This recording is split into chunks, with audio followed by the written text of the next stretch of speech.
my son, Sam, who's 33, was in the audience. And there was this incredible moment, right? So I read people like, oh, dude, this guy came to, he don't play.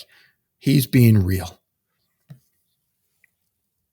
And there's that moment after a talk where people gather at the front, and I look up, and my son's fairly tall, and he's standing in the back of the room, and he mouths to me, I am so proud of you.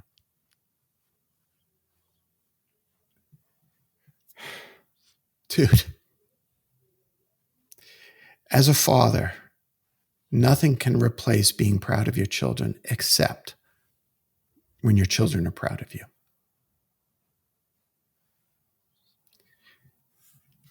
Sure, that's an extrinsic motivation, but I'll take that one.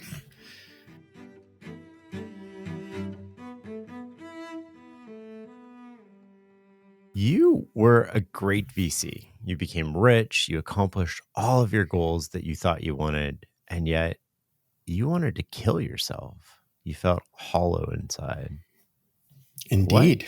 What happened? Well, that's quite a way to start the conversation. I think that if you disconnect for a moment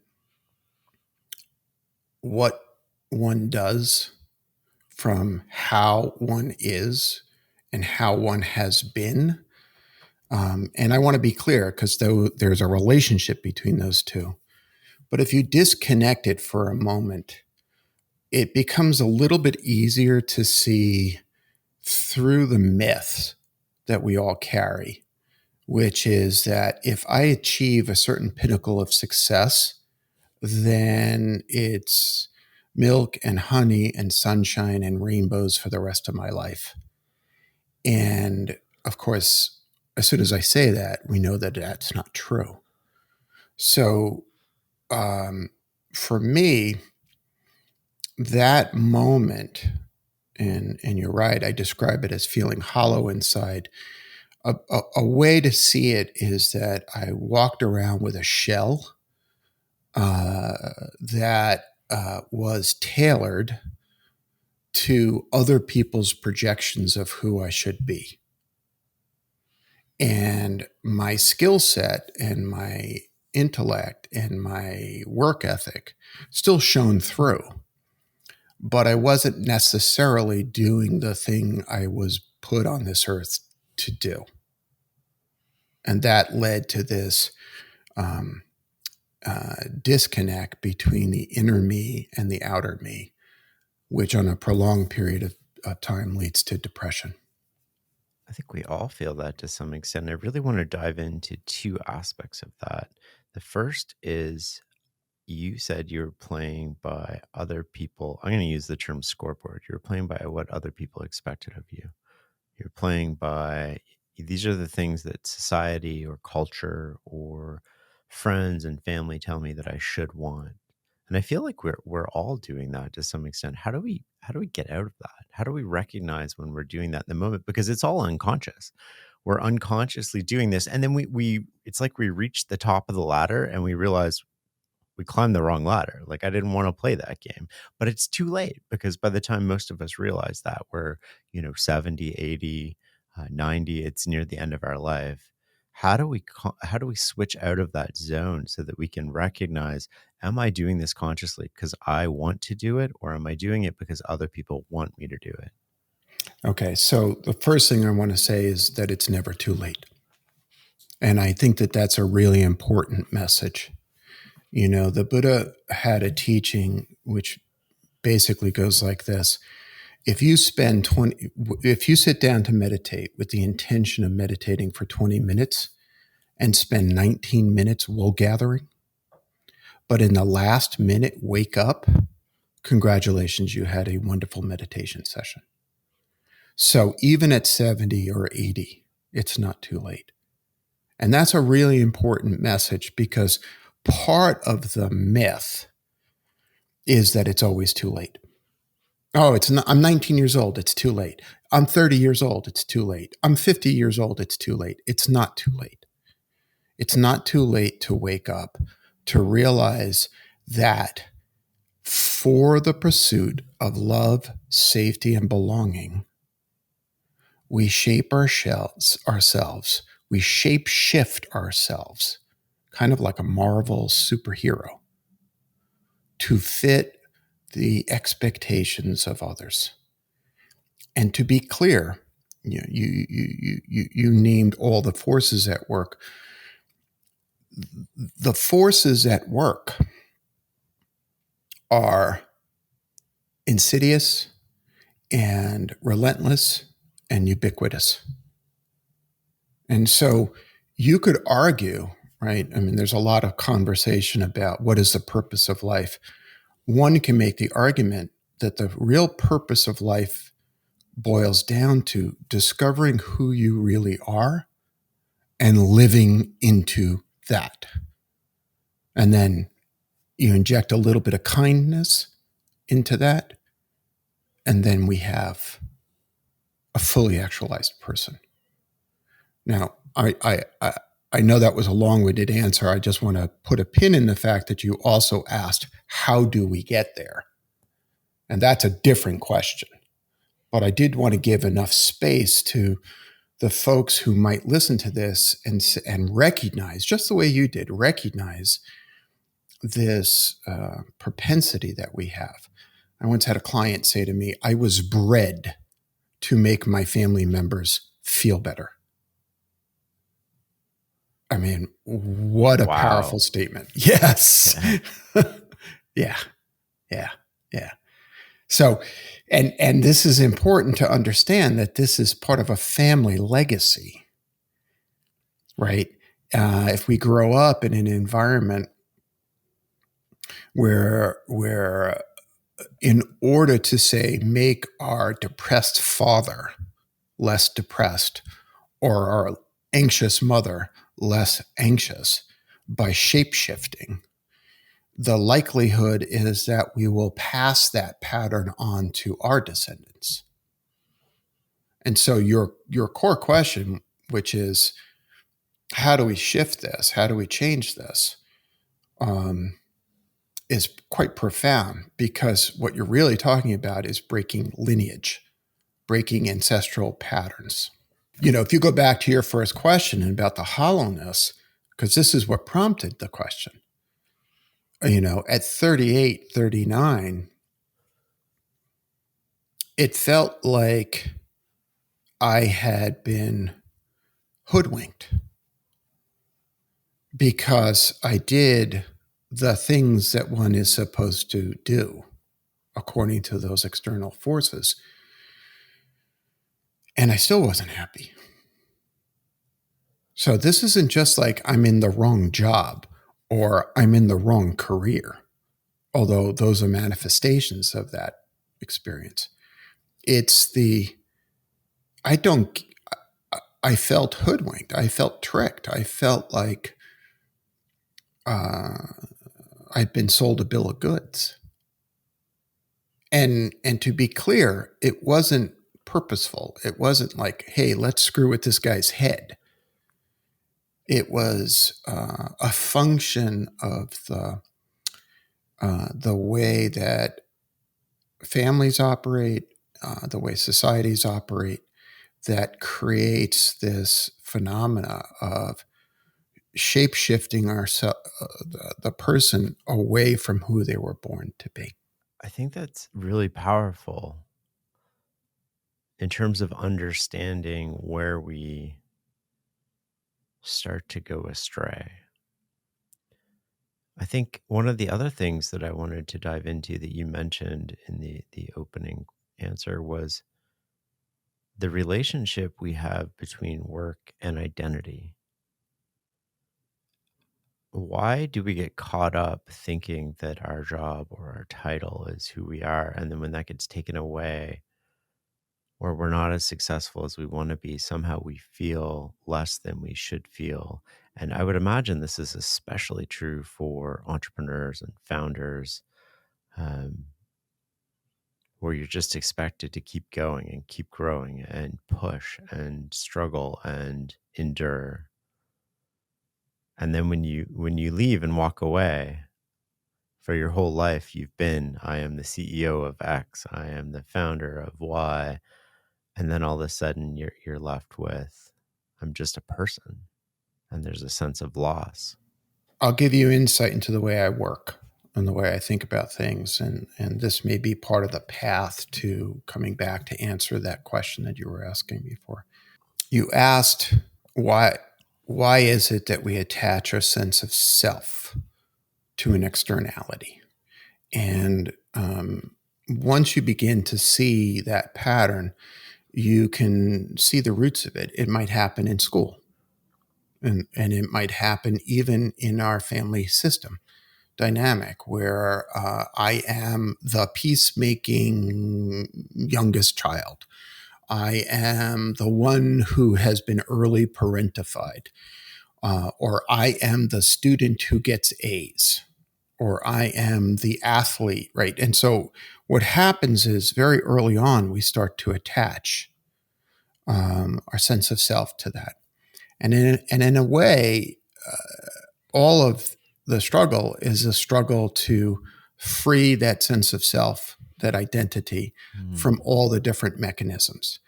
And I think what happens is that we get to around midlife, which is where I was, and the system starts to break down, and it's no longer sufficient. So that feeling of feeling hoodwinked, I'm 40 years old, I did everything right, what the hell, sets in. So one of the most important ways to unpack the unconscious structures is to ask ourselves, what is the benefit? Which is a non-intuitive question. So, for example, Shane, I'm imagining you can relate to this structure. Do you have your own story of outsourcing your identity and sense of self-worth onto something else? Do you have that? Yeah. And what was it? Just so I have some context. Well, sort of I get wrapped up in this, right? Like I am Farnham I, Street. I am a I am podcast fine. host. Okay. Yeah. So what is the benefit to you for me to see you not as Shane, the just the nice guy who's struggling to, balance good and bad behavior and just trying to be a human being? What is the benefit to you for me to see you as Farnham Street?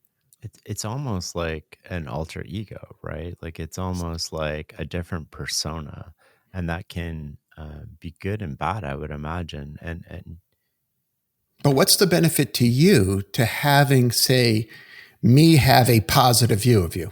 through me personally, or through me as like Farnham Street? You as Farnham Street. Yeah, it's just because it's a protective shield, right? So it's like you can have a positive view of Farnham Street, but it also protects me from all the negative reviews and all of the people who don't have a positive view of it. So it's sort of like, I wouldn't say an alter ego, but it allows me to protect myself and have this shield around me. Right. So you go to the head of the class, right? You identified that, right? One of the things that you asked is, why would I attach my sense of self to Farnham Street, for example? Yeah. Well, because it's a protective move, Mm-hmm. right? And so the benefit to you, and you learn this as a child, you learn this as a skill as a child. The benefit to you, more often than not, if you go back to the construct that I've written about in Reboot, my first book, is love, safety, and belonging. Right? The benefit is if I shapeshift in a particular way, I'm going to feel loved. Mm-hmm. I'm not going to get kicked out of the family or, Mm-hmm. extent. In this case, it might be the community, and I'm going to feel safe.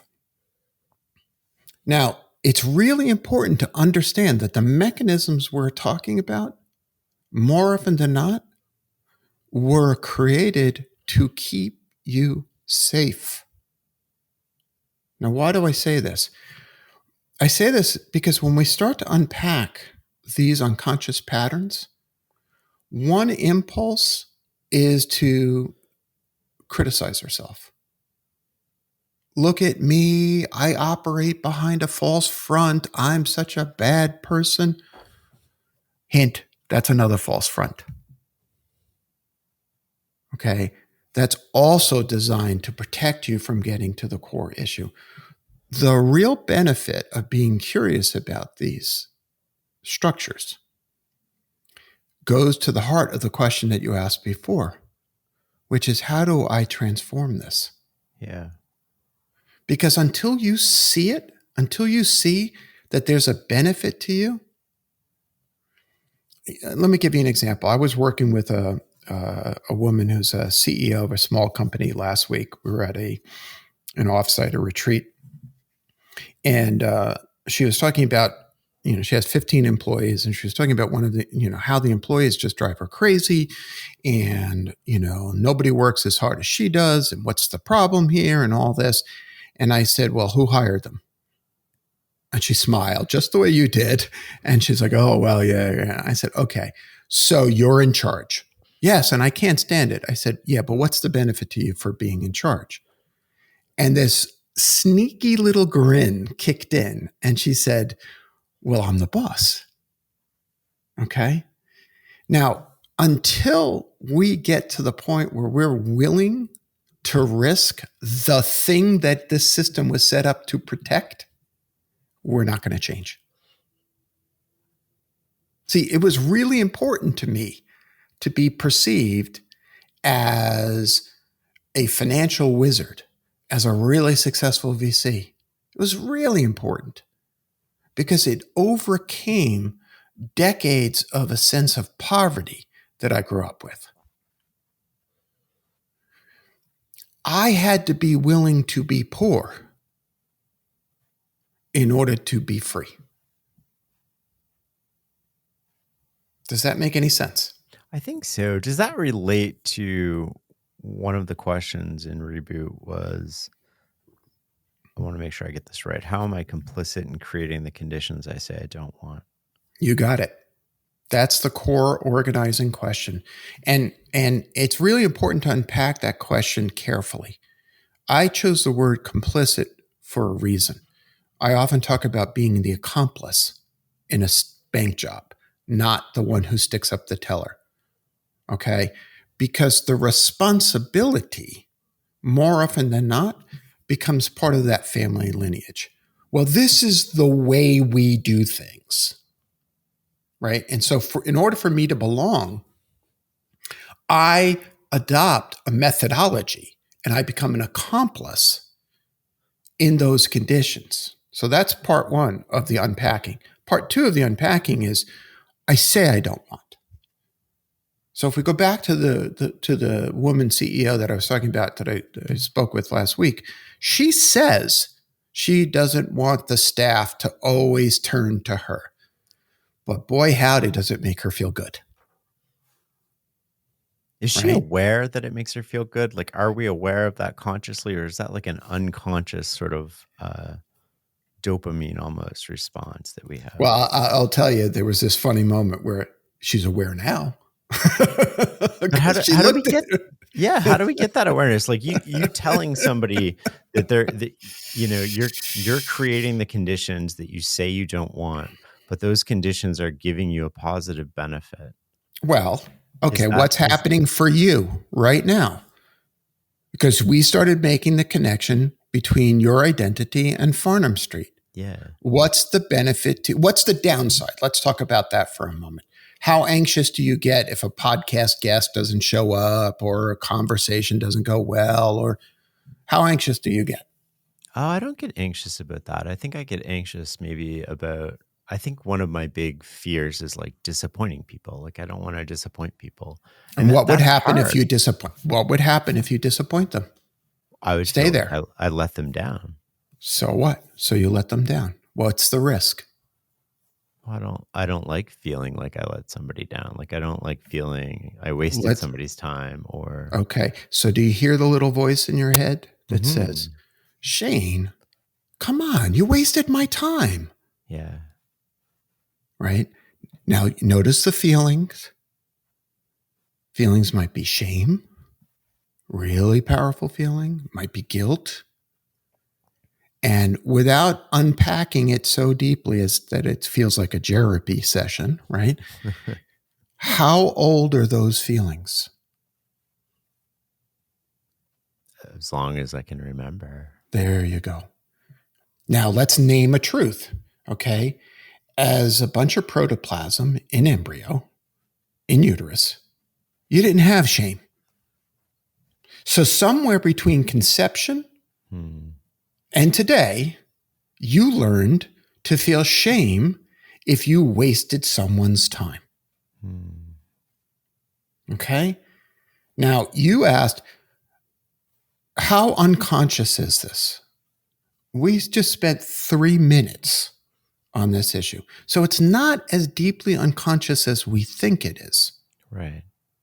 but it's not common that we talk about it, Right. right? What is more common is you might say to your team on the podcast, you might get nervous about whether or not it was a good episode. And I don't want the listener to feel that they wasted time. And they could sense what's going on around you. Family members might respond to it. And then all of a sudden, you, as someone who holds power within your organization, are starting to impact the psychological safety of those around you because you're not really talking about what's going on. What's really going on is, God, I would feel so ashamed if all the effort that went into this episode and listeners sat there and said, oh, what a waste of time. I can't believe this guy. I mean, he used to be good, but he's gone off the rails here, right? Right. That totally is a loop in my head. Yeah. Right. That song is on repeat a lot. See, now what you're doing with a little laughter and a Yeah. little levity is starting to release yourself from the grip of it. Now imagine every time that loop starts to play,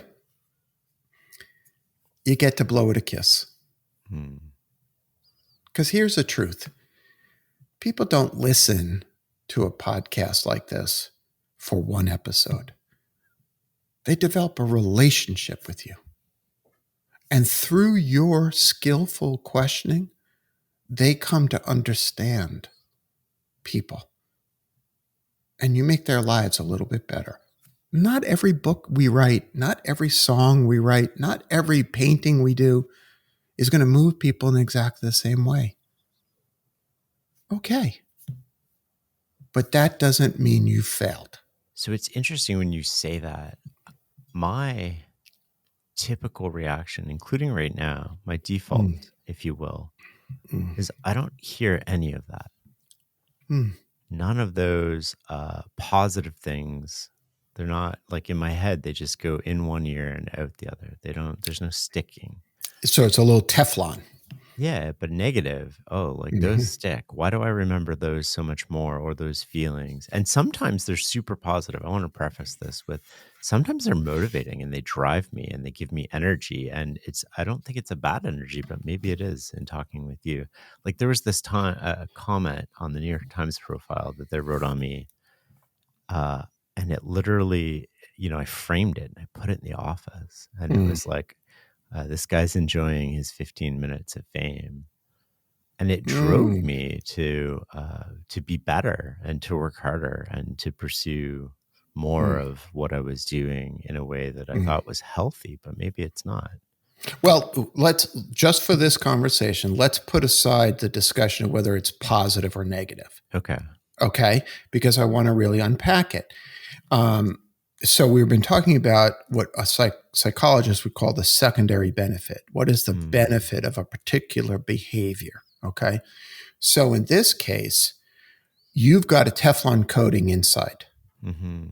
And so when a positive statement comes in, like, a fried egg. It just slips right off the bottom of the pan. It Yeah. cannot stick. All right. What is the benefit of not being able to hear positive praise? What's the benefit to you? Because you just touched a little bit on it. I don't know. I don't know if I see it because what the benefit to me of not hearing it would be it serves no purpose. I don't need positive reinforcement. I want to know what I'm doing that I can do better. So the So that criticism, you can do better. yeah. But the positive offers no sort of like what I can do better. Maybe, I don't know. Like I'm just thinking out loud here. I've never Yeah. actually explored these questions. Yeah. Well, and I feel honored that you're allowing me to explore these questions with you, because we're backing our way into some of the answers to some of the questions that you have, which is Yeah. how does this start to get unpacked? You said to me that you framed that snarky comment. He's enjoying his 15 minutes of fame. Hmm. And you use it as motivation. Yeah. Tell me again that you don't know what the benefit is. Oh, that's just total motive. It's a fire that doesn't go out, like it Uh, burns. okay. It's a fire that doesn't go out, it burns.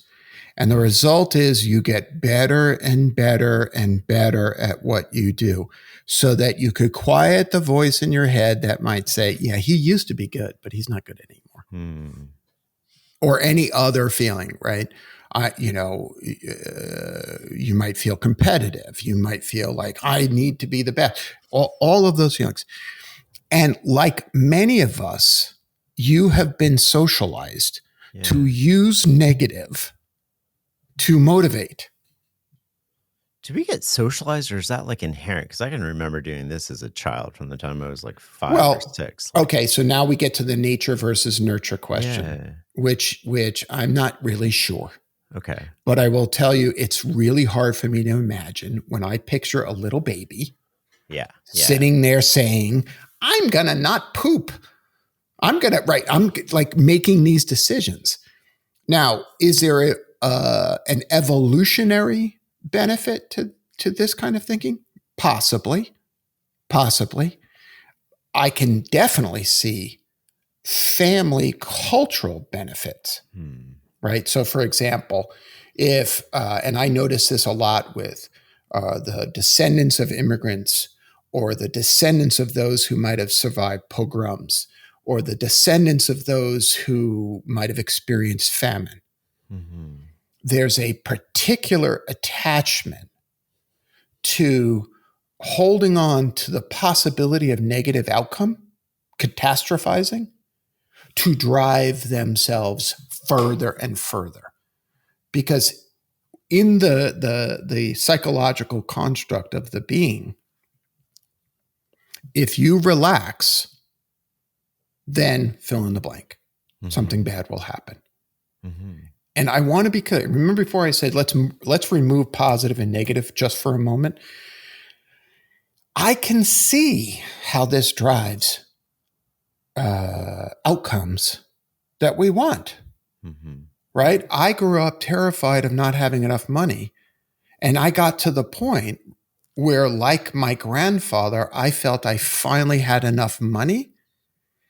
And it was the emptiness in that moment that shattered me, because the negative belief system, which was I will never have enough money to feel safe, was so positive in driving me, and so effective in driving me, that it literally drove me crazy.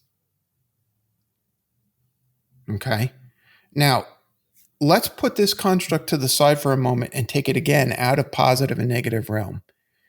And let's go into this other realm that we've been talking about, which is what I would call conscious adulthood. Okay. So, like it or not, Shane, you're starting to wake up. It's the last 5 minutes of your 20-minute meditation session, and you're starting to wake up. And you're sitting there going, there's a cost associated with not hearing the positive, isn't there? Yeah. What's the cost to you of not being able to take in the positive? Well, all the benefits, right? Like knowing that I help people and knowing that I impact people and feeling like I'm doing something meaningful and rewarding and offering something into the world that people resonate with. Okay, I want you to hold that thought. And let's imagine, forgive me, I can't tell. How old are you? 44. Okay, let's imagine you're 84. And on your deathbed, you are still unable to take in the positives of your life. But boy, you were really driven by those negatives. Hmm. How does that feel?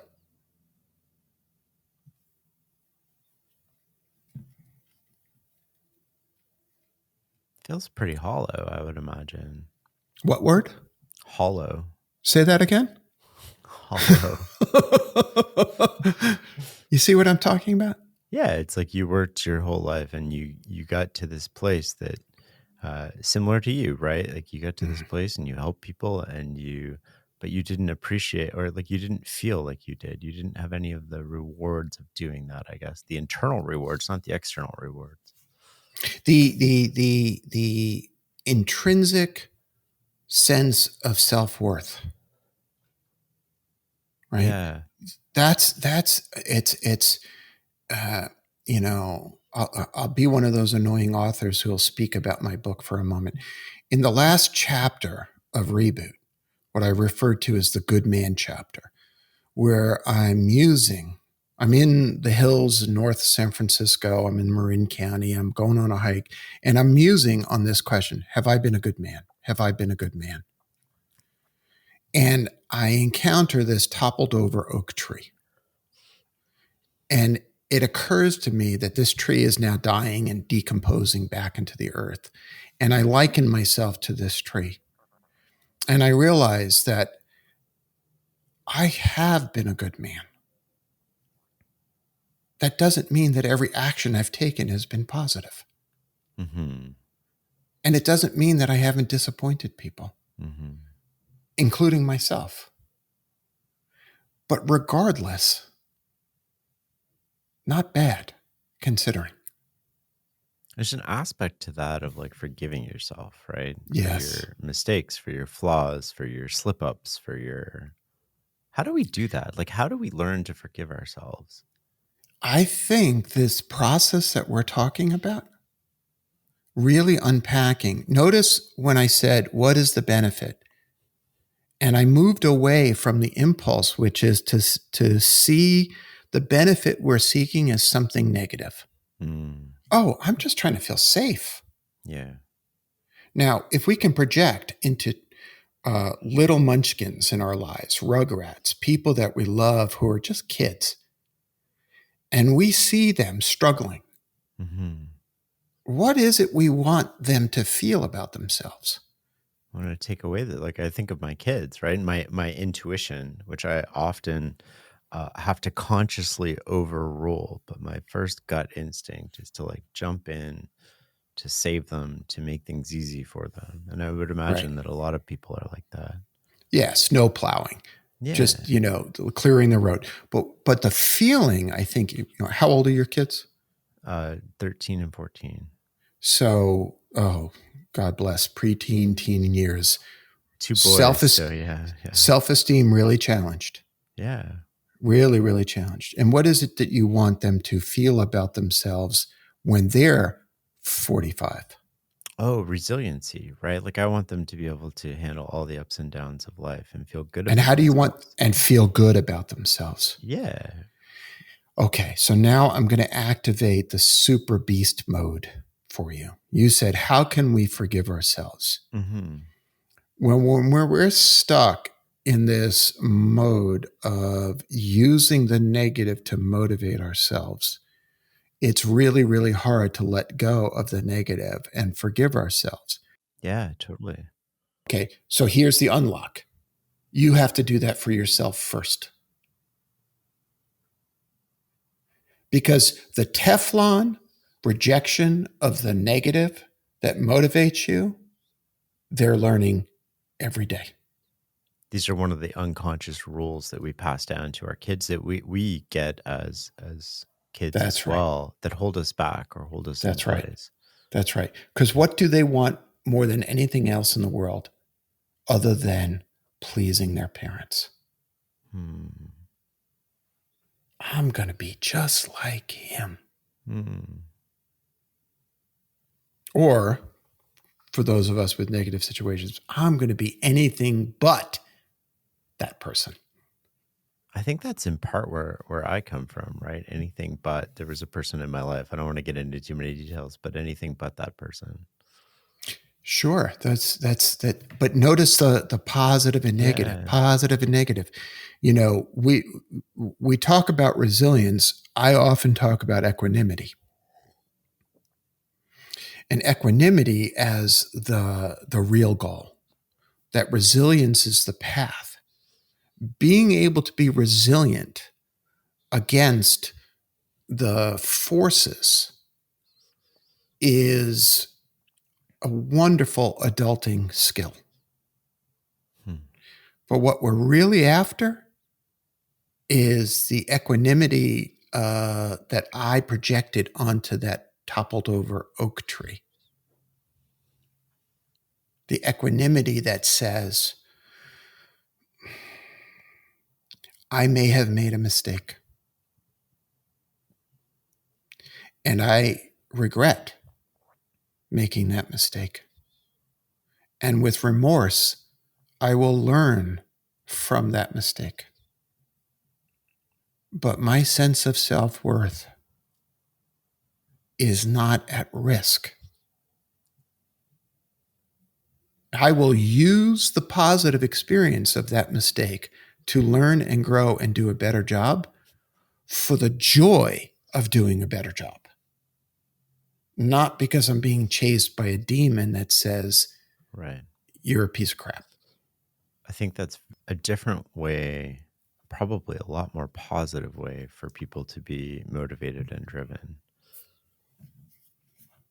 I think it's hard for me to relate to that because, for my entire memory, Mm-hmm.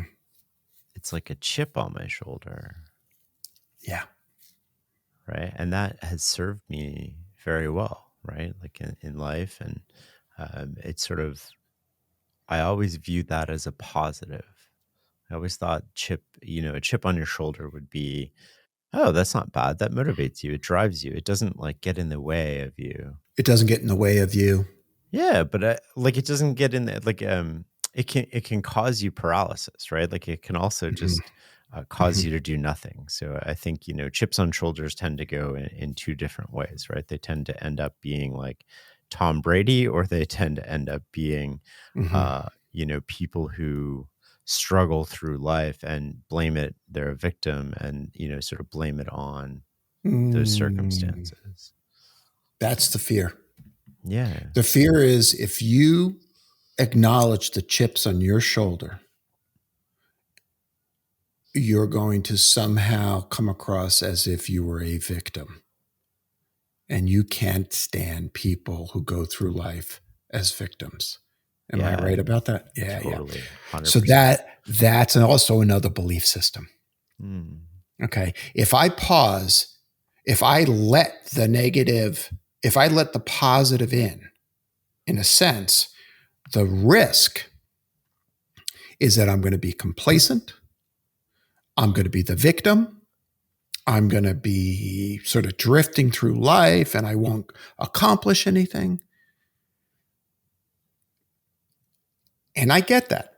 Josh Wolf, who is a VC at Lux Capital, likes to say, chips on shoulders put chips in pockets. And he is right when he speaks about that.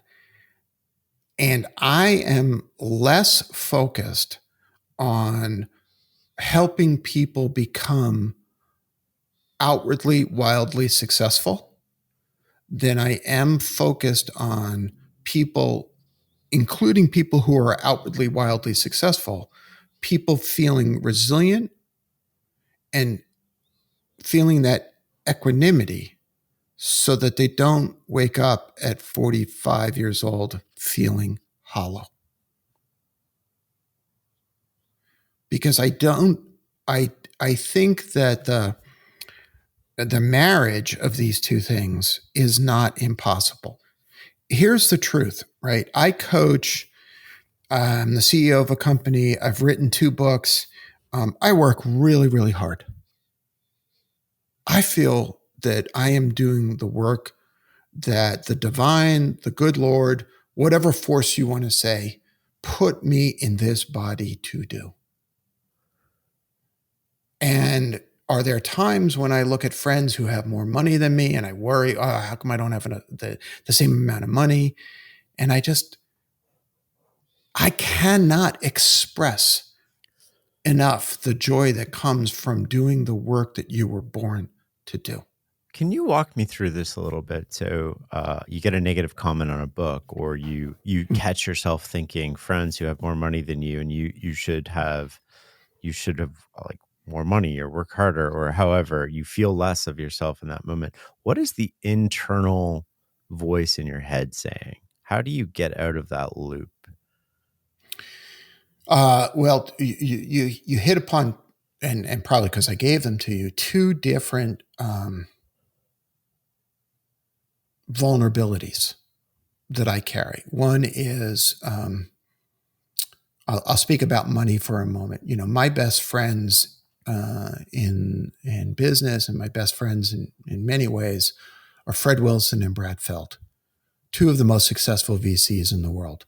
And I walked away from the business when it was the 3 of us making hay, you know, doing some good work in the world. And so I can sort of look at them and go, "Oh God, why did I walk away? Look at their lives." And yet, what constantly comes back. I mean, I had lunch with Fred a couple of months ago, and he made me cry because he looked at me and he said, "You know, Jerry, you are on fire. You do work that you were literally born to do." And you know, it's one thing to feel that about yourself. It's another thing to have somebody whom you love say that about you. Okay?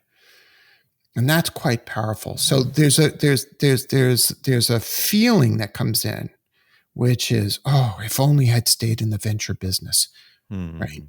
I'd be, you know, mountain of gold. And then what would happen is, oh, you know, I would do such good work in the world and I would help this person and I would do it because I don't want to be motivated by greed, right? Right. So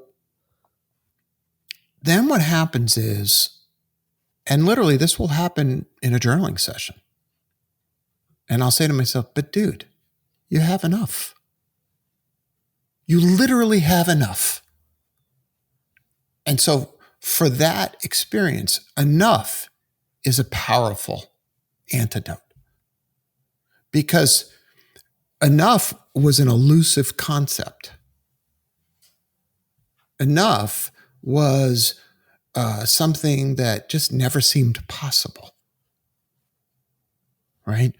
And for teachings on that, the Buddhists have this notion of a hungry ghost who wanders the world, never quite satiated, and wraith-like figure who eats and eats and eats and never feels satiated.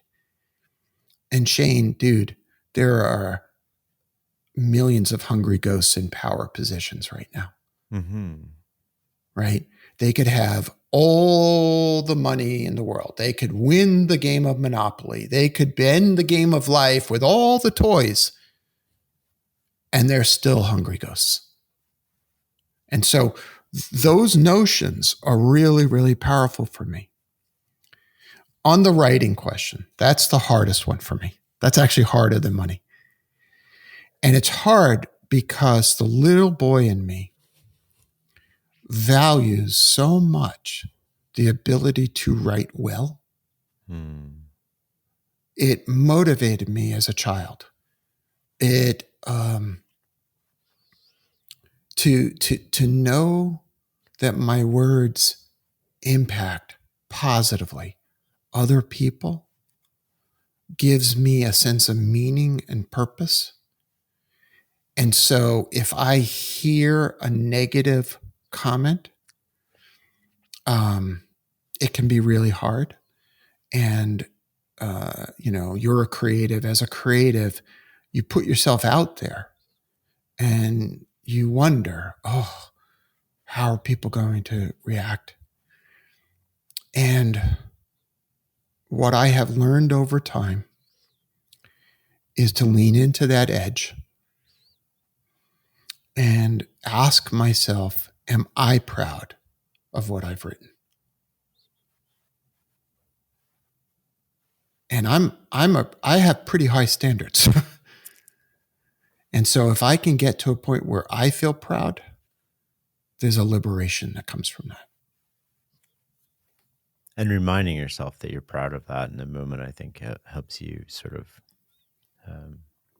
not get caught in the trap of listening to that comment.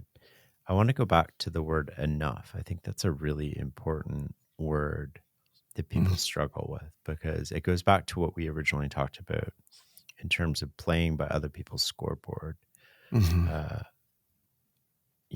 Bigger houses, better cars.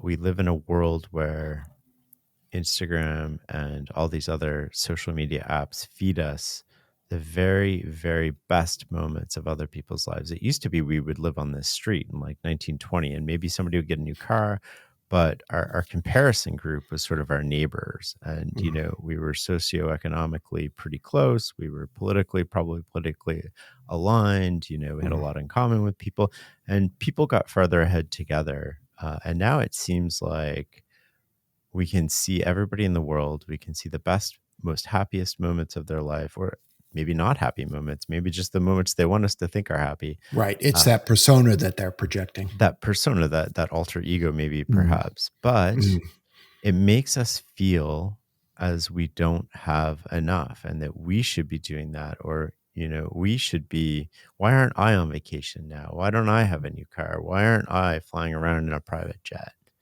How do we learn to come to grips with enough? I think that you hit upon a core motivation that really distorts almost everything that we do. And there's a poem, I don't remember it, but I think it's called "The Tyranny of More," and that's the contrary message. And we do live in a society, and social media is like gasoline on the embers that constantly burn, right? And our children are growing up in a world where they are repeatedly shown a message, which is that they are not enough. And there's a lot in our economic systems that are built on this, right? Advertising activates that.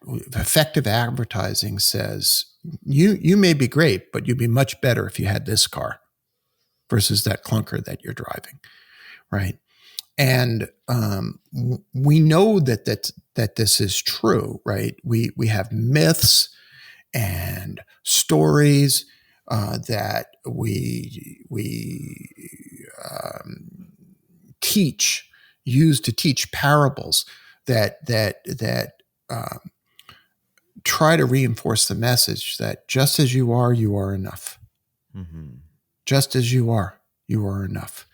And but it is, for all the reasons that we talked about before, the Teflon that exists within inside of you. There is this subtle secondary benefit, which is, if I feel that I am enough, then I will somehow be a complacent slug, sloth-like, and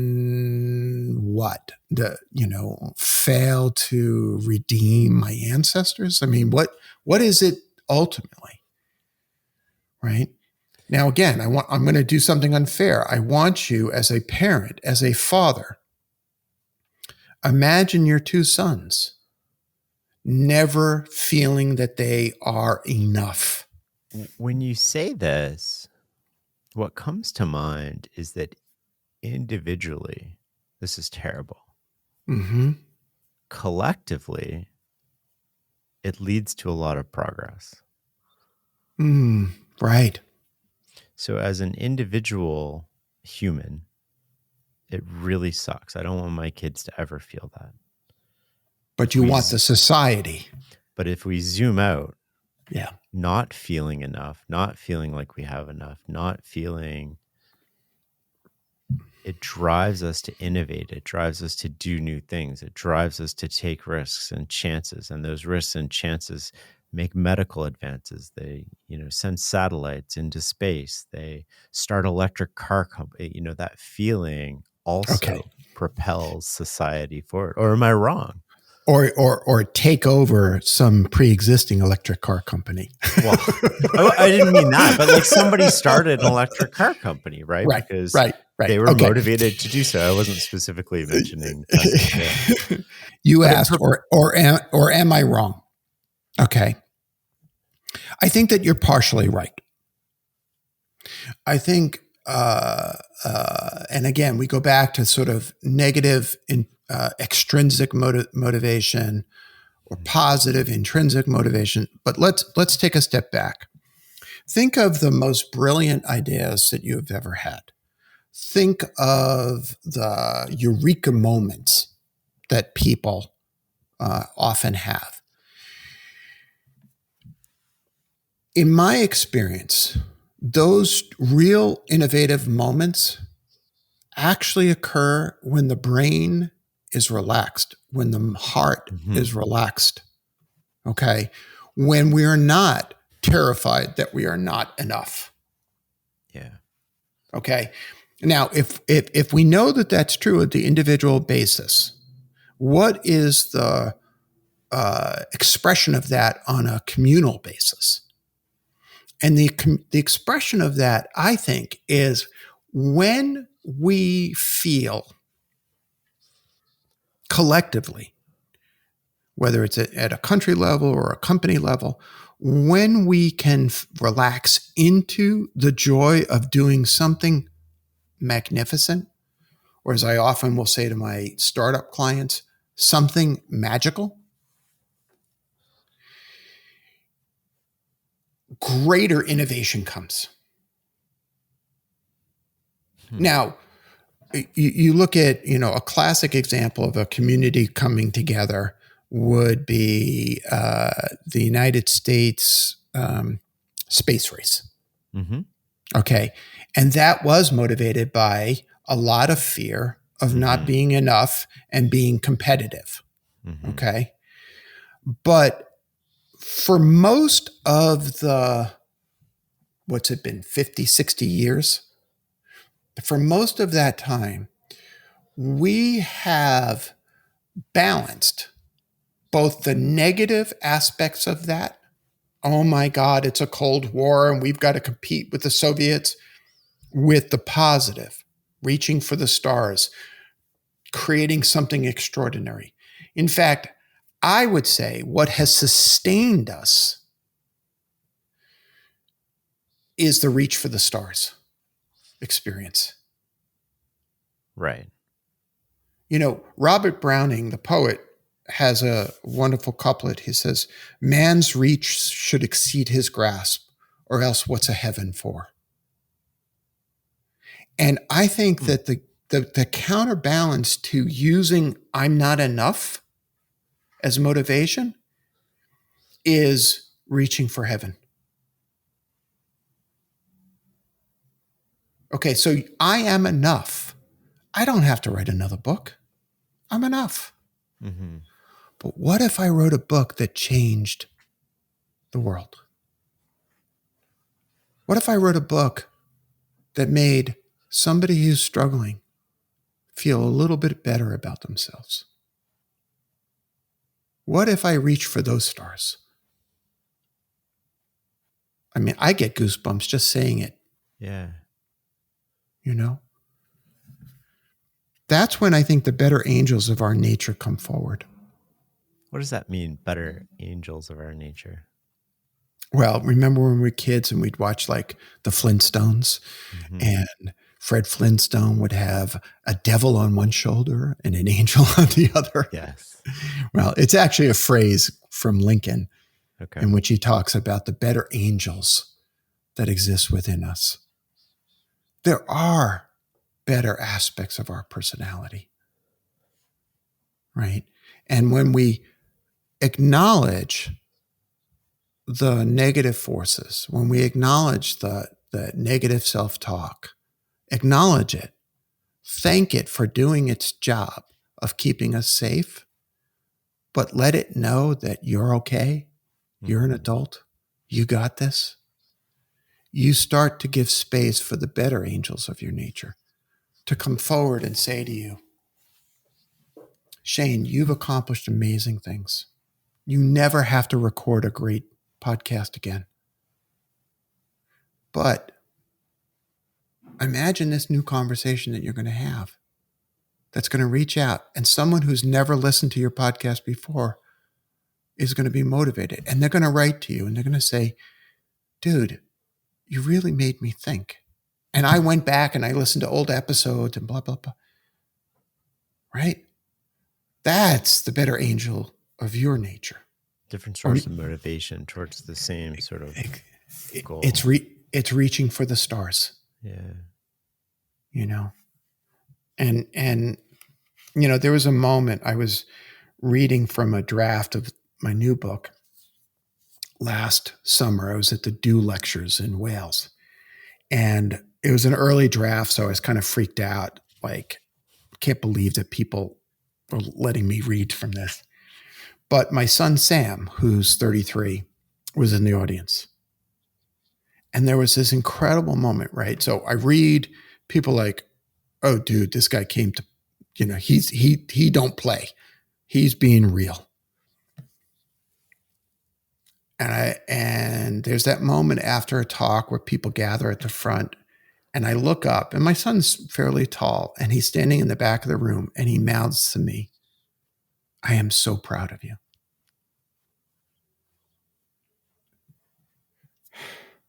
Dude, as a father, nothing can replace being proud of your children except when your children are proud of you.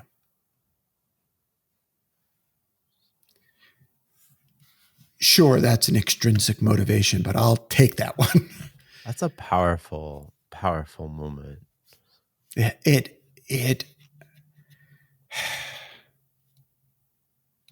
to earn the look in their eye, for them to feel that what I have done is important.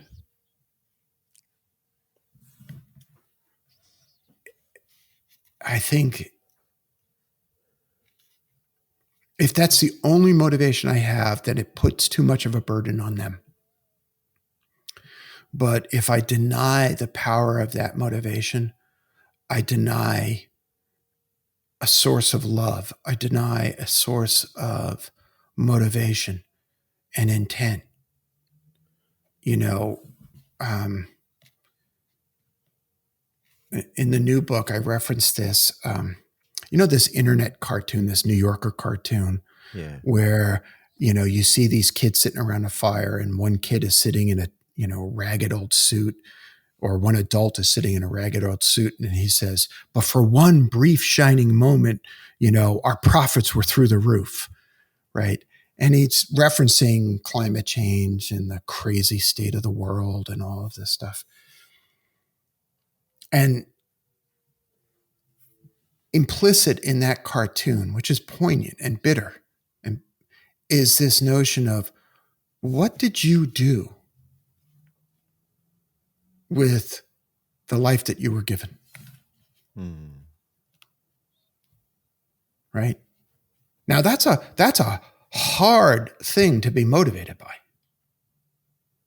And it's an extrinsic voice.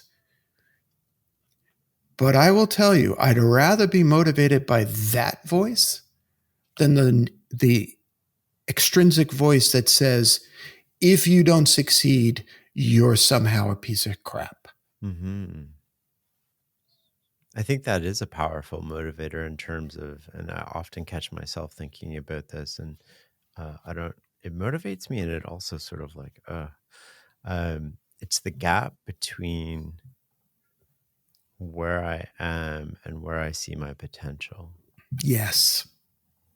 And on a community basis, my friend Parker Palmer often speaks about the phrase, the tragic gap. And the gap is between the world as it is and the world that could be. Right. And there is something powerful and purpose driven in acknowledging and living in that gap between who we are and who we'd like to be without getting sucked into guilt, without getting sucked into shame, because we're not living amongst the stars. And we're not, manifesting everything that our heart would like us to manifest. But I'll be damned if I leave this earth not having tried. Mm-hmm. And that, to me, is the perfect antidote to the hollowness and the depression that I experienced in my late 30s. You mentioned journaling. Mm. Do you have a ritual around journaling? Do you ask yourself the same questions? What does your routine of journaling look like? And how is it powerful? Well, to be clear, I've been journaling since I was 13, Okay. and I turned 60 this year. So journaling is a fundamental part of who I am. I was journaling before I was in therapy. Okay. So, and my routine is very similar, and that has been very, very similar, which is aside from making coffee, it's the first thing I do in the morning. And right now I live on a farm outside of Boulder, Colorado. And so I often journal as the sun is rising and with a cup of coffee next to me. And what I do is I take stock of myself. I take, there's a memoirist, Louise DeSalvo, in her book Vertigo, she calls it, I take a fix on myself. And it's kind of like figuring out where I am in the world. And the kinds of questions or the kinds of statements I often open up with is, right now I'm feeling. And I just go through a kind of inventory. I'm tired, or my back is hurting, or I had like yesterday, I had a wonderful phone call with my sister Anne, and I told her about having visited our home, our childhood home in Brooklyn last weekend. And that brought up all sorts of feelings. And we shared feelings that, and I wrote about all of that this morning in the journal. And in a way, it's kind of like processing what happened for me. And then it clears the day. And then I meditate. So my morning ritual is inclusive of all of this. And then I will exercise, right? And that tends to be the ritual. Now, I hesitate because I've often spoken about journaling and morning rituals, and there is a little bit of a tendency in our world right now to place a little too much emphasis on the form. Well, where do you journal? Oh, do you meditate? And I just want to bring people back to the function, because the function is taking a fix on your life.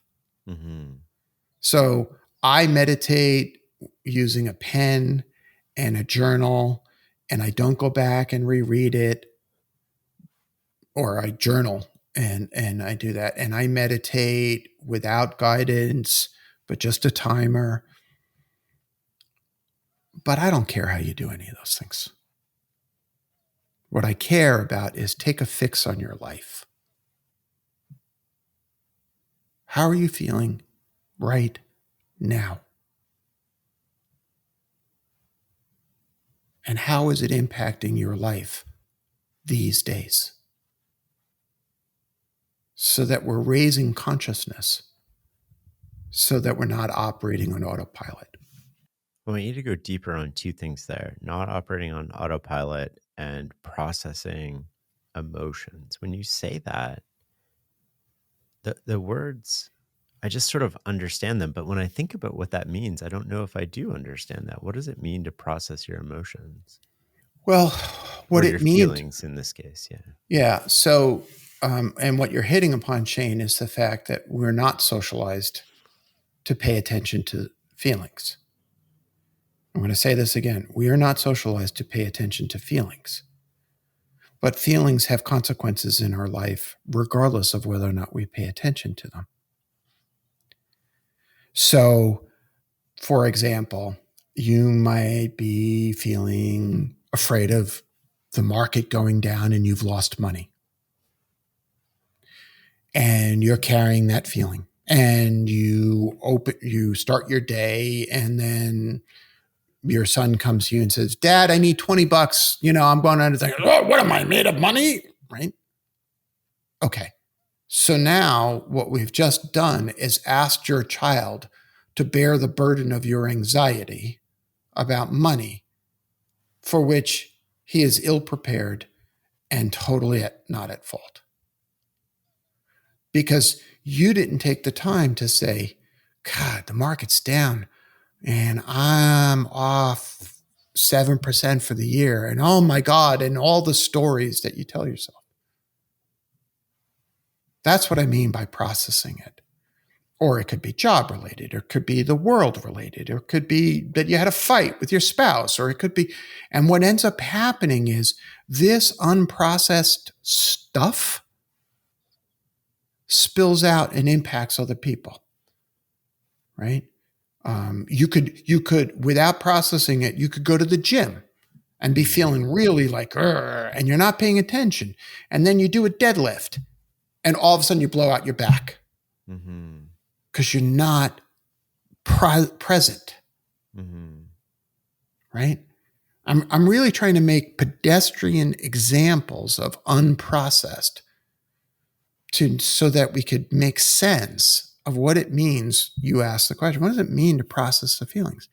It means to take them down, to examine them, and then to put them back so they don't plague you for the rest of the day. So that you can then be fully present for your colleagues, for your spouse, for your children, so that you can be the adult you want to be. You leave them on the page, you feel them, and that's what you do when you're writing them. So you let yourself feel them rather than suppress them. That's right. And by feeling them, they sort of dissipate because there's a natural dissipation to feeling our feelings. And if we suppress them, then they sort of boil over in these weird moments where we overreact to everyday situations like the child and the $20. You just got it. You just got it. What other morning rituals do you have? Well, my partner Allie would say, don't talk to him. So silence is really important for me. It's part of the way that I process.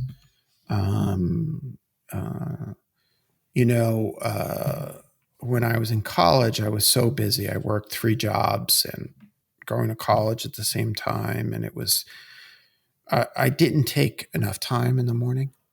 And so I would always feel like I was just like running at full steam, full speed.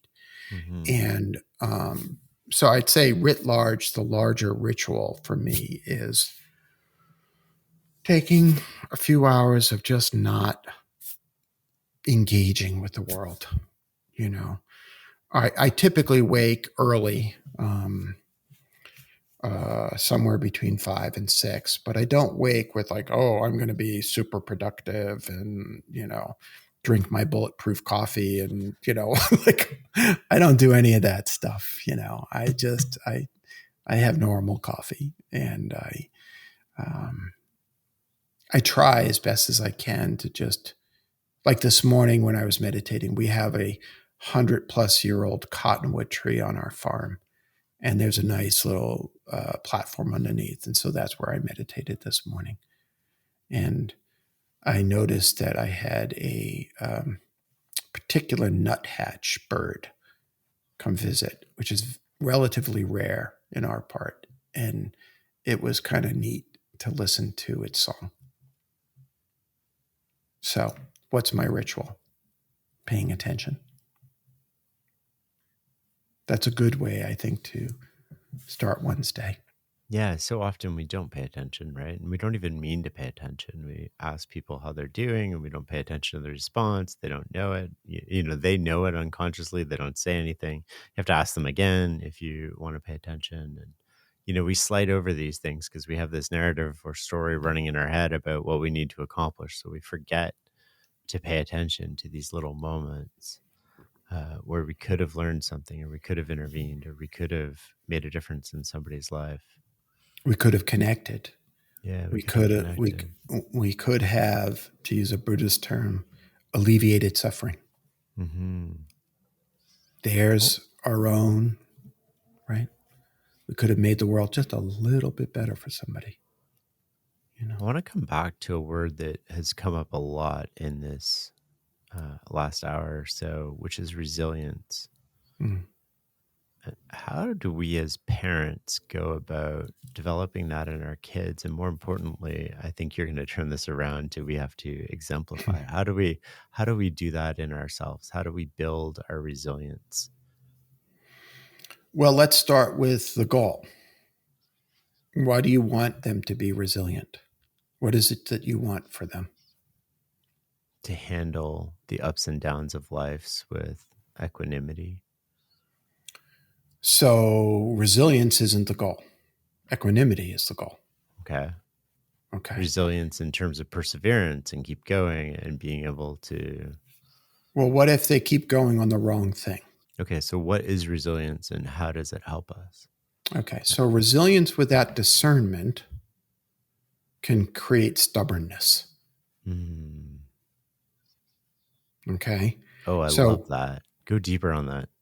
Right. So in Reboot, I have this construct that I play with between true grit and false grit. Mm-hmm. Okay. And false grit is this notion of I've attached a certain secondary meaning to an accomplishment of a goal.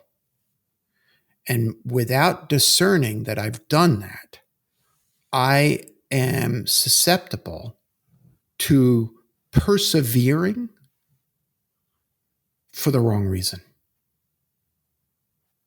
Right. And, I know some of the folks who listen might be entrepreneurs. I see this in entrepreneurs all the time, right? I'm going to keep with this business, even though all of the indicators are that there's no product market fit or that there's no customer base or that it's a lousy business model. Because I am so terrified of failure that I'm going to fail in a different way. Okay. We see nation states do this, communities do this, individuals do this. So resilience by itself is it's a wonderful attribute, right? I used to box, and I have a number of people who used to say resilience is the ability to take a punch. And any boxer, any martial artist will tell you it sucks to get punched in the face. The real goal is to not get punched in the face. Mm-hmm. The real goal is to endure the expenditure of energy to outlast your opponent. I like that definition of resilience more than I like standing there getting punched in the face, because being punched in the face sucks. And if you don't know how to slip a punch, you are not going to make it as a fighter. Period. So, resilience with discernment and skill means being able to apply stick to itiveness, perseverance in the right ways. Okay. So you might have a son who wants to play hockey, and the first game he goes to, he does a poor job. Okay. Do you force your son to go back on the ice? Or do you help your son understand what's really at play? Well, I feel ashamed because I'm not as good as, well, maybe you can contribute to the team even though you're not as good as Johnny. Or maybe you just enjoy playing hockey. And so you're not going to play for the NHL. That's okay. You see the opportunity to really unpack that. And that creates what I think is the resilience that extends beyond the individual moment. The realization that things can go not as you planned and you're still okay. And that is equanimity. And so we develop that by shifting our focus, understanding what the benefit is and the cost. Do I have that right? That's discernment. Yeah. What's really motivating me? Why do I do this? And if we go back to journaling for a moment, journaling is an opportunity to say, okay, I feel really anxious. What am I so anxious about? Oh, it's that old childhood fear of mine that I'm not going to be good enough. Whew. What am I doing? What am I doing? Okay, let me process that, put it in the journal, not carry it into my day. Discernment is the underutilized tool. I like that a lot. I want to take that to relationships and talk to me about how stubbornness manifests itself in a relationship where we end up sort of butting heads with somebody we love and we care about, and we don't intend to, we're not consciously thinking about it. How do we get out of this loop where we're both being stubborn about something? I promise I won't ask you about your relationships. But I think you're absolutely right that this shows up in there. And there's a couple of things that I would say about that. One, again, using the same tools of unpacking and understanding what's important to you. So, for example, in my own life, one of the trigger points for me that's very well known, and my partner, Allie, knows this very, very well, is when it's very important for me to be generous. And if I feel that my generosity is being taken advantage of, I go from being Spider-Man to being the Hulk. And that goes back to childhood, where I felt that my compassionate, gentle nature was taken advantage of. Okay. So that is programming that lies deep within inside of me. And I'm fully conscious of it, and it will still run occasionally. So you asked, how does this discernment show up in good relational skills?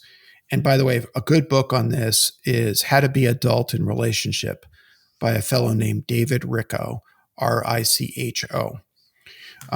It's Buddhist by its nature, but there are a lot of wonderful books on this. But one thing that my partner Allie and I practice that is very, very helpful, and this is a line that comes from Brene Brown, and it's simply the story that I'm telling myself. So imagine Hulk in me gets triggered. Okay. And with discernment, with the self-knowledge, with what I call radical self-inquiry, I know that Hulk lives within me. Mm-hmm. And rather than naming that with shame, which I used to, oh, you're right. Oh, it's terrible. I've welcomed in that part of me and understand that that part of me shows up so that I don't feel taken advantage of, so that I feel safe. I now layer in a new line, which is, okay, the story I'm telling myself is that you're about to take advantage of me. And the concomitant reaction, the supporting reaction from Allie will be, she'll look at me and she'll say, if you don't want to do this, you don't have to do this. I'm not manipulating you. I love you and I appreciate your generosity. And all of a sudden, Hulk is just sniffing flowers and is happy and returns to Bruce Banner's state, right? Because, oh, okay. Because the real fear is I'm going to be taken advantage of. Now, I think we all have those old programmings, right? You're nodding and it's like, you got yours, your partner's got hers or his, it's like we all have ours for sure. The key is taking a fix on those and really understanding where they're operating and being gentle with yourself when they show up so they don't have to have the power to overwhelm you. And then you give your partner a tool when you say, the story I'm telling myself, you're going to leave me, you're attracted to that other person, you're going to spend all our money, we're going to be homeless, right? Because usually the stories we tell ourselves are really pretty extreme. I really think that's a powerful tool. What's required to do that is psychological safety in a relationship. And I don't think many of us feel completely safe in a relationship. Okay, so I'm not speaking about myself here. I'm just you notice my impulse. Yeah, I saw that.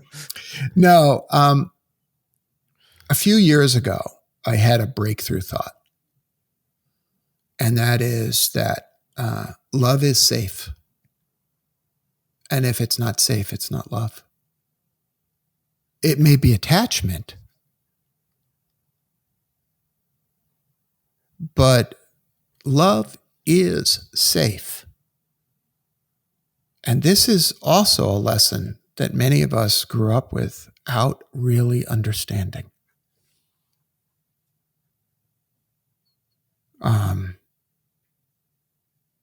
Now, I agree with you. We need to be psychologically safe in the relationship. And that safety is not just the responsibility of the other person. For example, if I was socialized and raised as many young boys are to be distant from my feelings, when my partner says to me, well, how do you feel about? And I can't answer that question, that may feel unsafe just by itself. Yeah. And so part of the work of adulthood is overcoming and really working with these constructs, what I often refer to as subroutines that we grow up with, so that we can then approach the relationship from a more adult self perspective. I guess I just want to make it clear that it's not always the other person's responsibility to make you feel safe.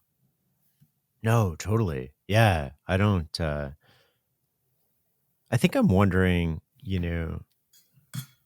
how you have to come to that through yourself, right? Like you have to address yourself and then you're trying to create safety with another person. Mm-hmm. And those are sort of two different things. And you can't be safe with somebody else if you're not safe with yourself. Like if you don't Well sort of said. accept yourself, another person is not going to give you what you need, because then you're codependent, like you're totally dependent on them to Yes. And that's unfair to them, and that's unfair to the relationship. And if you And want to, unfair to your children because you're it modeling is. something that's not a healthy relationship. But keep And going. if you want to trust the relationship, you have to have this psychological safety together. And that psychological safety allows you to be vulnerable. It allows you to tell your partner what you're feeling. It allows you Mm-hmm. to tell your partner the story you're telling yourself. And it allows you to be your whole self. What are the Mm-hmm. steps that couples can take if they're in a good place individually to Mm-hmm. create that space together and Mm-hmm. build that safety no matter where they're at, whether Mm-hmm. they're at the beginning of the journey or, sort of like they've been together for 20 or 30 years? How do Mm-hmm. you maintain it with your wife? How do you coach people to sort of develop that at the, Mm-hmm. we just got married. How do we develop this? Yeah. So again, I by way of a story, Yeah. a couple of years ago, uh,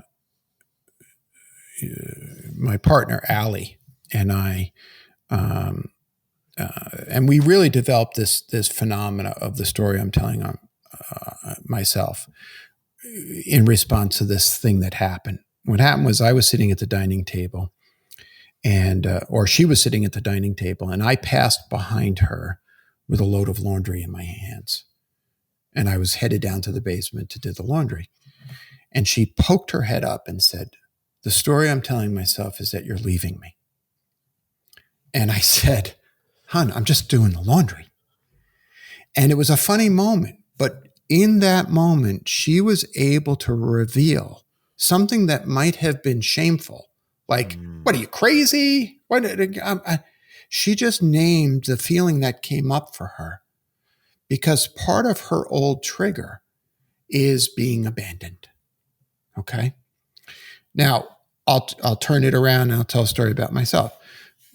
Just 2 years ago, you read Reboot, so you know that I grew up under pretty adverse childhood circumstances. Yeah. A lot of violence in the family, which led to a very I wouldn't call it full on body dysmorphia, but a really complicated relationship with my own body Mhm. and manifesting in wanting to be a boxer. Okay. One day I'm in our closet and I'm getting dressed and I pull on a pair of jeans. And Allie, who loves me, looks me up and down, right? In her mind, she's saying, "Do those jeans look good on him?" And what triggered in me was shame because, and it was like a lightning bolt. It went right back to childhood and all sorts of negative experiences I had as a child. Now, I had a moment, I had a choice. Remember that line that is inaccurately attributed to Viktor Frankl: between stimulus and response is a choice. Okay. So stimulus, response. My response was going to be Hulk like and it was going to be, "What's the matter with you? What?" And she would have said, totally unsafe, "What the hell's going on? This guy's a crazy man." But instead, I put my hand on my heart and I said, "Whew," I just went right back to childhood. You did nothing wrong.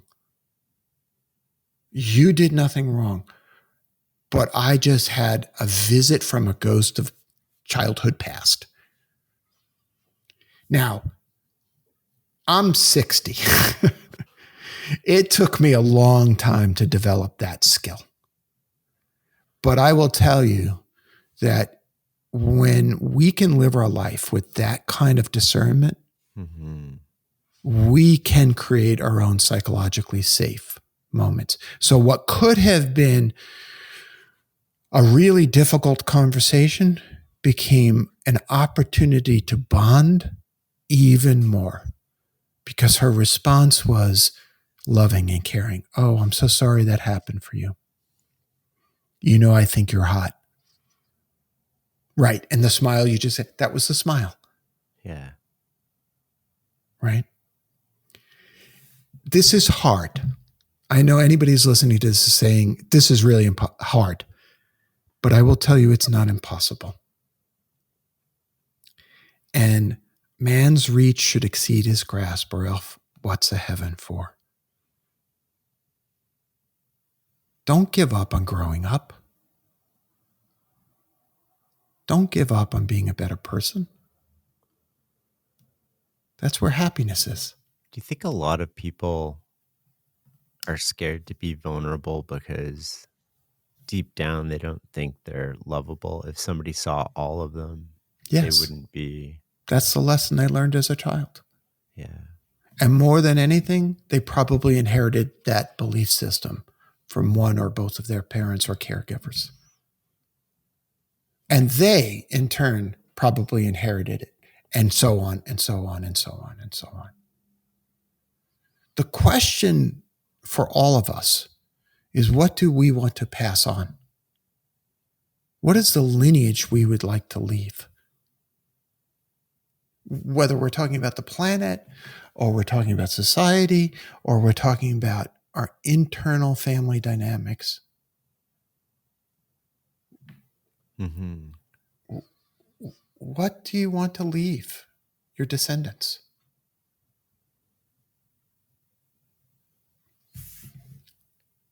When I think about that as purpose, it overcomes all of that mishigas, good Yiddish word, foolishness that says, oh, you didn't do enough. You didn't make enough money. Mm-hmm. You didn't have enough success. Mm-hmm. Your book's not a bestseller. Mm-hmm. Whatever it is, the story you tell yourself, enough. Sorry, that's the Brooklyn and me coming out with the hands. I like it. You can swear. You can just be all of you. We use the word discernment a lot, and we've used that in sort of like the context of, choosing, and that's part of being an adult, but also part of being an adult, which we haven't talked about, that involves discernment, is the people you surround yourself with, your friends. And why do we keep people in our lives that bring us down, or that we know aren't right, but we're scared to detach and let go? And how do we Well, change I think this? you just answered your own question. We're scared to detach and let go, right? Because the first question I was going to, when we look at patterns in our lives and maintaining relationships that are not good for us is a good example of a pattern. Right. I remember working with a client who was complaining to me about her boss, and her boss's name was John. And one day I said, wait, wasn't your last boss named John? She goes, yeah. And the boss before that, wasn't he named John? Yeah. What's your father's name? John.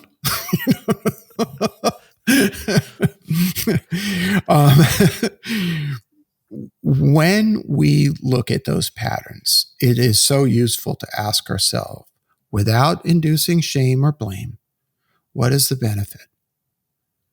Why do I keep this relationship going when they hurt me?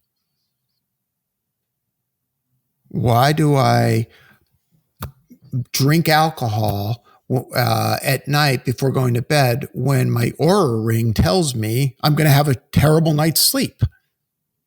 Right? It's like what we need to develop is a kind of, body hacking device that tells us, don't do that. You do that and you see this friend and all you feel is terrible about yourself. A, why do you persist in seeing this friend? And B, what is it about the relationship with this friend that makes you feel bad about yourself? You see that discernment coming in again? Mm-hmm. That what I call that radical self-inquiry. Yeah.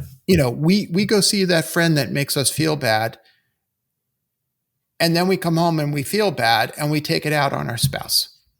Mm-hmm. We don't ask the question, why did I go in the first place? Like I asked that CEO, well, who hired all these people who can't make a decision on their own? And what was the benefit to you? So when you think about those relationships, ask yourself the question, what is the benefit? What do I get out of this? no matter how much shame the answer produces. Ooh, I like hanging around with that person because it makes me feel like I am just as rich as they are. Right. And I like to be cool. I want to be a member of the cool kids club. Or I like hanging out with that person because I can drink and I'm not drinking alone, so I feel better about myself. Brilliant. Nicely done. Nicely done. So the real issue isn't a friend. Right. The real issue is your relationship with alcohol. Or your relationship with money, Or yeah. there you go. Yeah. How do you end that relationship? In that, like, if you're an adult, like, how do you end that? Do you have a conversation with them? Do you just stop inviting them to things? What do you do? It kind of depends on the situation. How conscious are they? How open are they? My impulse would be always to have a conversation. Because the practice of having the conversation, even if the conversation isn't well received, is a good muscle for you to develop. But you let go of the hope of quote unquote changing the other person. You're not in the fix people business. But you can start the conversation that says, hey, Joe, I was thinking about our relationship and I realized that one of the values I get out of the relationship is that it feeds a part of me that I don't really want to feed anymore. The part of me that feels like it's cool to party and drink. And there are aspects of our relationship that I really enjoy, and I don't really enjoy that aspect. And you do not have to change, Joe. But I'm changing my relationship with that part of me. So if we're going to get together, we're not going to drink. See what I did? I took responsibility and I shifted the dynamic. Now, if Joe says, well, that's fucking boring, I don't have any desire to get together with you. Well, isn't that revealing? Okay. Remember, love is safe. And if it's not safe, it's not love. Because if that was really love, it would be safe enough for you to say, hey, I don't feel like drinking. Right? And there, you can share, if it's safe enough, the complicated reasons that it might be that you don't want to be drinking. I mean, my father was alcoholic. I don't like to be in even social drinking situations. That's me. I'm not judging somebody else. Yeah. That's what I bring to the equation. That's my responsibility. Is that helpful? I think so. Yeah, I think it's helpful for a lot of people. It's a very it sounds weird, but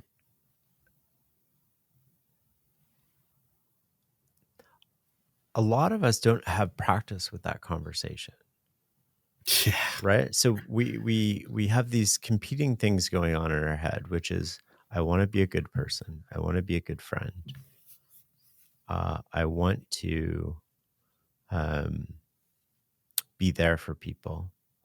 I know this relationship isn't serving me, but I also don't quite know how to end that and maintain the I'm a good person, I'm a good friend, I'm a like. So, Shane, in your observation, I think you see something really profound, which is that we talked about socialization as children and what we learned.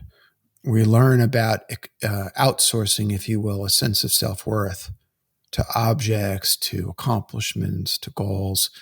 We talked about internalization of patterns in order to keep ourselves safe or loved or that we belong. We talked about inheriting certain patterns. Now you're talking about the fact that we tend not to teach our children how to speak in a way that is life-giving and life-affirming. Yeah. Right? And then we wonder why relationships struggle.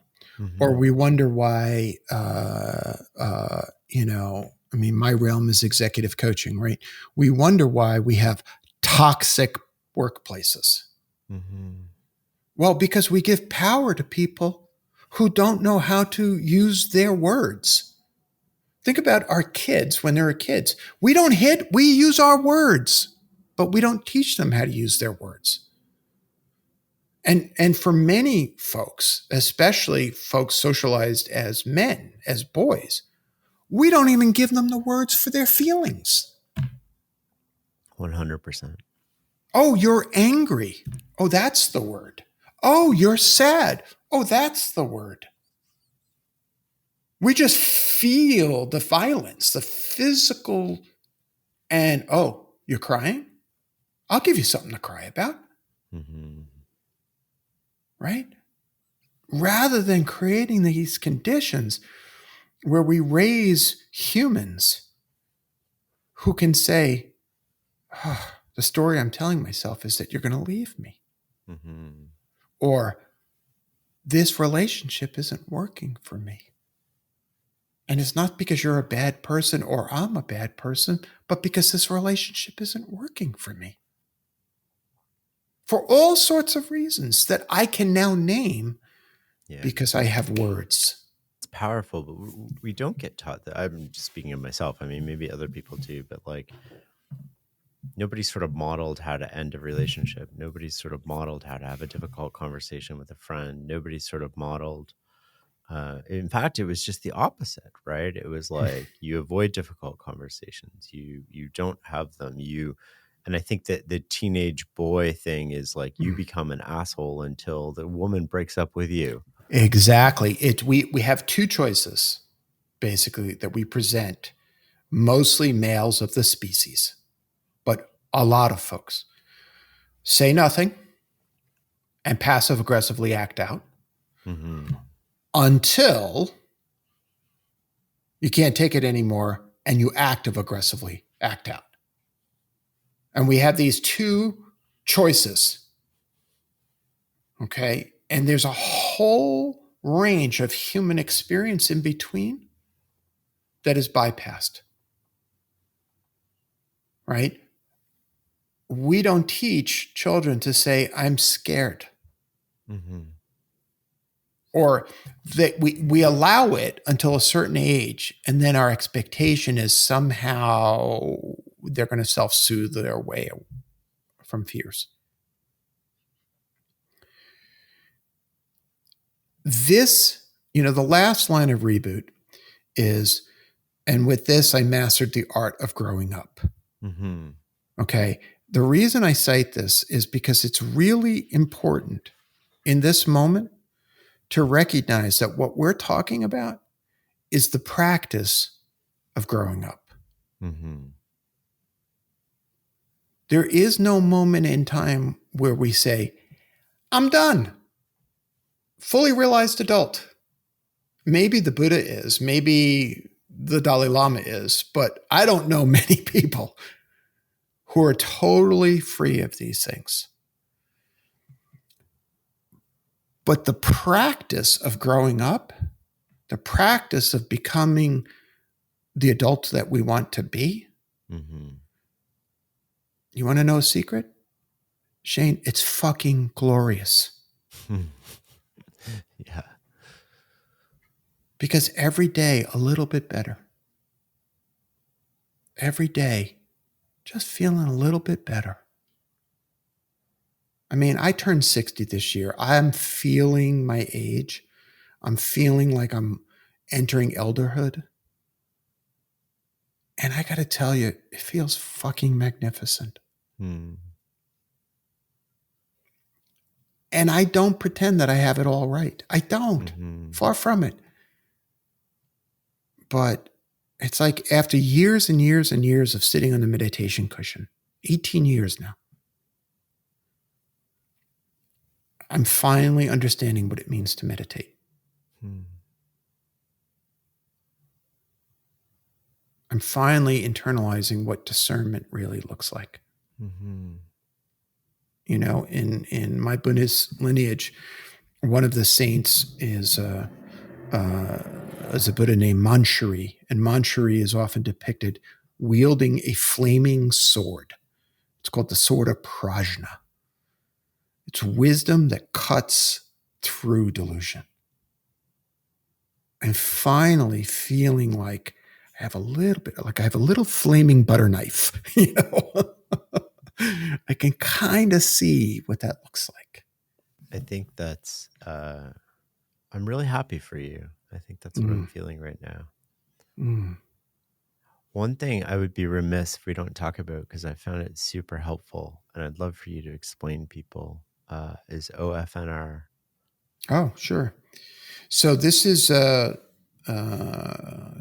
let's give credit where credit is due. This is a foundational component of something called nonviolent communications, NVC. And that was first promulgated by Marshall Rosenberg. And my interpretation is not 100% in compliance with traditional NVC training. But you're right to make the link between O.F.N.R and what we're doing here. So O.F.N.R is an acronym. And the letters stand for 4 words: observation, feeling, need, and request. And if we want to think about it, we can think about it this way. This is discernment in action. Mm-hmm. And this is self-responsibility in action. So to go back to an earlier story, observation. I was putting on my pants and Allie looked at me up and down. Okay. That is a value neutral statement.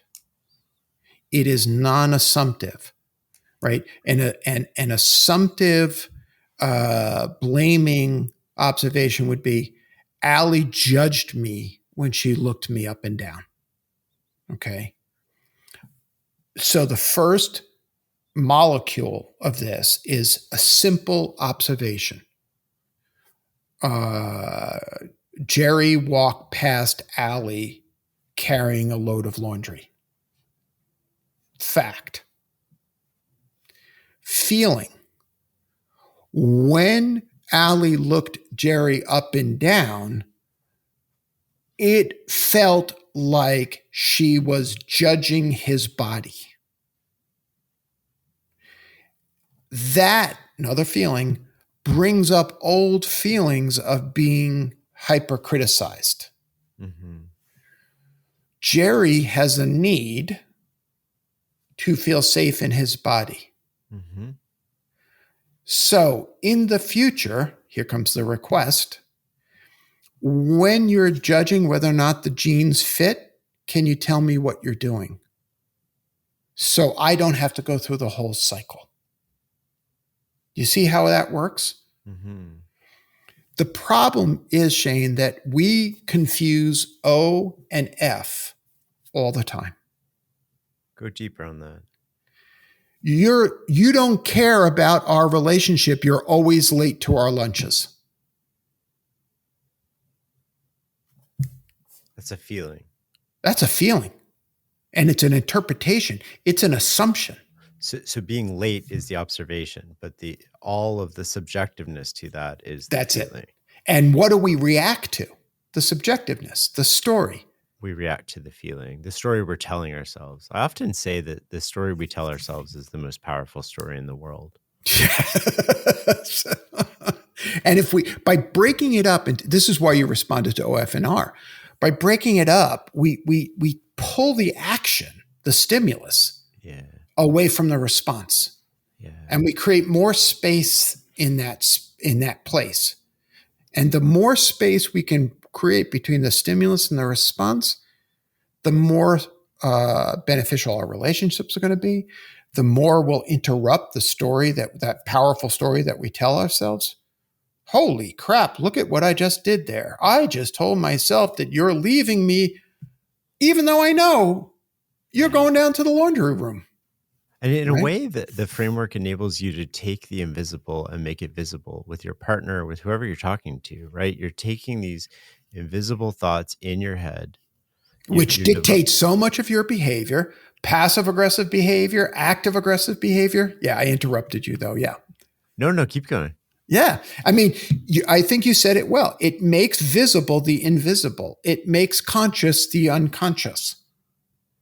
And Okay. so by making that visible, you're allowing the other person to calibrate the visibility of these. No, that's not what I'm doing, right? So you're separating them into sort of like fact interpretation, and then the other person, they would agree with the facts because the facts are not subjective, but the feeling, which is the subjective part, by making it visible, you're allowing the other person to be like, no, they're calibrating sort of, or they're giving you feedback on that feeling, which is like you're responsible for your feelings, but they can tell you their intent and their sort of what they were.